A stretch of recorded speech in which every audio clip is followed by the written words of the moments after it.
ہمارے پاس جب لوگ آتے ہیں اور وہ داخل طریقت ہوتے ہیں تو ہم جو بنیادی چیزیں ان کو بتاتے ہیں تو ان میں سے ایک چیز یہ لازمی بتاتے ہیں کہ رزق پاک نہیں ہوگا تو باطن روشن نہیں ہوگا. یہ بنیادی بات ہے.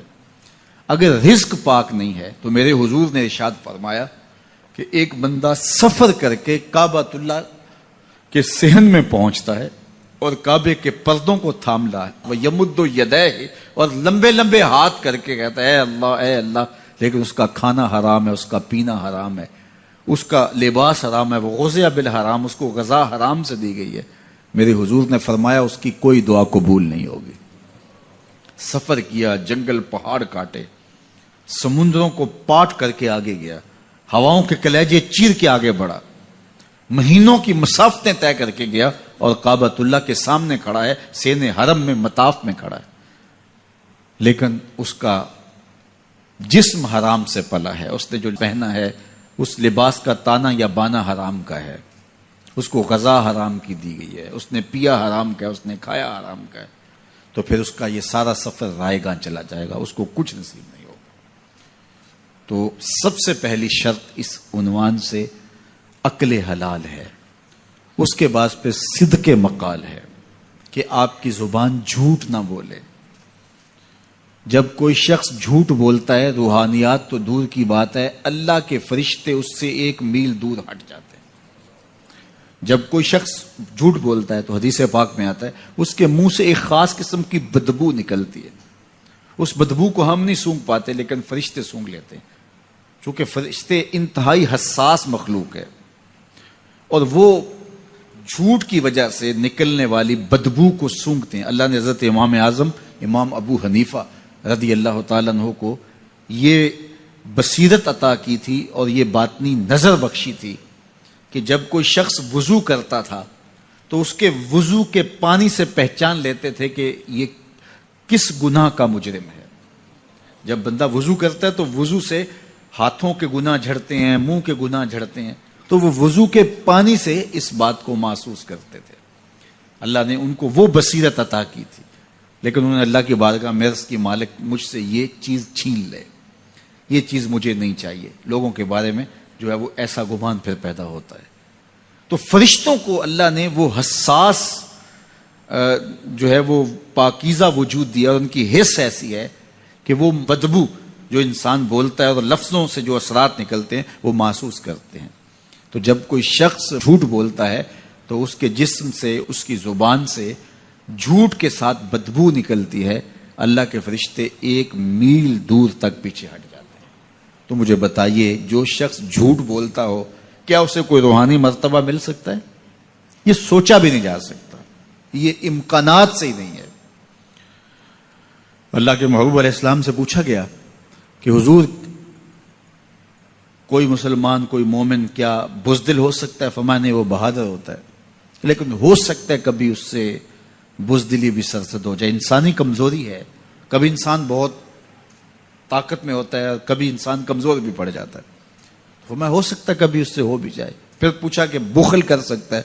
فرمایا نہیں, مومن سخی ہوتا ہے لیکن ہو سکتا ہے کبھی اس سے بخل بھی ہو جائے.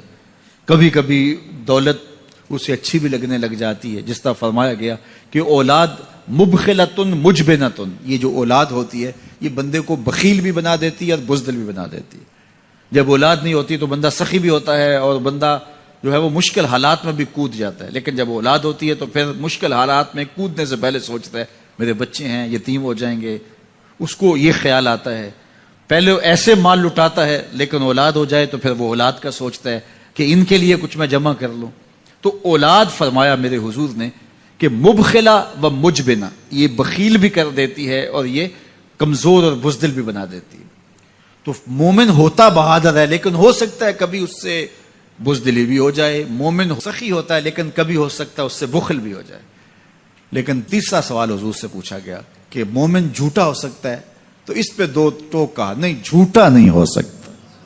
یہ نہیں ہو سکتا کہ مومن ہو اور جھوٹا ہو, وہ سچ بولنے والا ہوگا. تو عقل حلال اور صدق مقال, یہ 2 خوبیاں جو ہیں یہ اہل اللہ کا ترائے امتیاز ہے, اور یہ مجھے اور آپ کو اختیار کرنی چاہیے. حضرت خلیل اللہ جب وادی غیر ذی زرع میں سیدہ ہاجرہ اور ان کے معصوم نونہال کو چھوڑ کر کے جانے لگے. ایسی وادی جہاں حیوانی وجود بھی نہیں تھا، نباتات بھی نہیں پائے جاتے تھے، پانی کا ایک قطرہ بھی دستیاب نہیں تھا. کالے سیاہ محیط پہاڑ جیسے فولاد پگھلا کے ڈال دیا ہو. وہ وادی جہاں دن کو بھی خوف آئے، وہاں حضرت ہاجرہ نے راتیں بھی گزاری. کتنا دردناک لمحہ تھا. جب سحری کا وقت ہوا، حضرت خلیل اللہ دعائیں دے کے رخصت ہونے لگے. حضرت ہاجرہ سلام اللہ نے آگے بڑھ کے اپنے شوہر نامدار کا دامن پکڑ لیا. تمسکت بِأَزْيَالِهِ، دامن پکڑ کے بولی، میرے شوہر نامدار، اس محیب وادی میں، اس پہاڑوں کے دامن میں جہاں دن کو بھی خوف آئے، نونہال معصوم کے ہمراہ مجھے چھوڑ کے کہاں جا رہے ہو؟ حضرت خلیل اللہ نے کوئی جواب نہیں دیا. پھر قدم اٹھایا تو زوجہ نے پھر دامن پکڑا، پھر وہی سوال، پھر کوئی جواب نہیں آیا. تیسری مرتبہ دامن پکڑا، خلیل اللہ کی جانب سے کوئی جواب نہیں آیا. تو خاتون خود بولی، کیا اللہ کا حکم تو نہیں؟ تو حضرت خلیل اللہ نے کہا، نعم، ہاں اسی کا حکم ہے. حضرت ہاجرہ نے دامن چھوڑ دیا، کہا جائیے، خیر سے جائیے، اگر اس کا حکم ہے وہ ہمیں ضائع نہیں ہونے دے گا.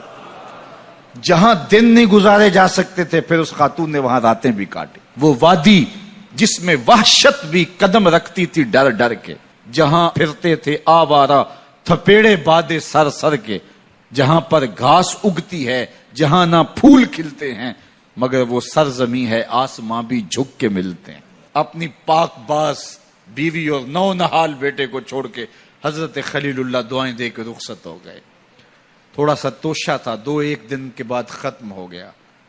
پھر ماں کی چھاتی سے دودھ بھی خشک ہو گیا. نونہال پیاس سے تڑپنے لگا. ماں تو پھر ماں ہوتی ہے. تڑپتی ہوئی ممتا کا دل بے قرار ہوا. ایک پتھر کے سائے میں معصوم اسماعیل علیہ السلام کو لٹایا اور پانی کی تلاش میں جبل صفا پہ چڑھی. اطراف میں آسمانوں کی طرف دیکھا، کہیں کوئی پرندے اڑتے دکھائی دیں اور پانی کا نشان ملے اور میں وہاں سے بیٹے کے لیے 2 بوند لے آؤں، لیکن کچھ دکھائی نہیں دیا. تا حد نظر پھیلا ہوا آسمان ہی آسمان ہے اور پہاڑ ہی پہاڑ نیچے دکھائی دیتے ہیں.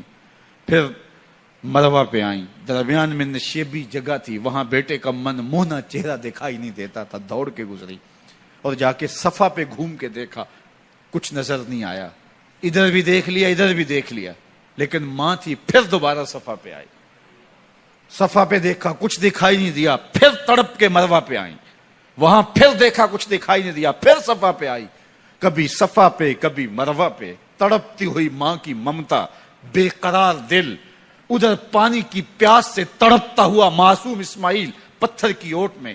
درمیان سے ماں گزرتی ہے تو بھاگ کے گزرتی ہے کہ بیٹے کا من مونا چہرہ بھی نگاہوں کے سامنے رہے.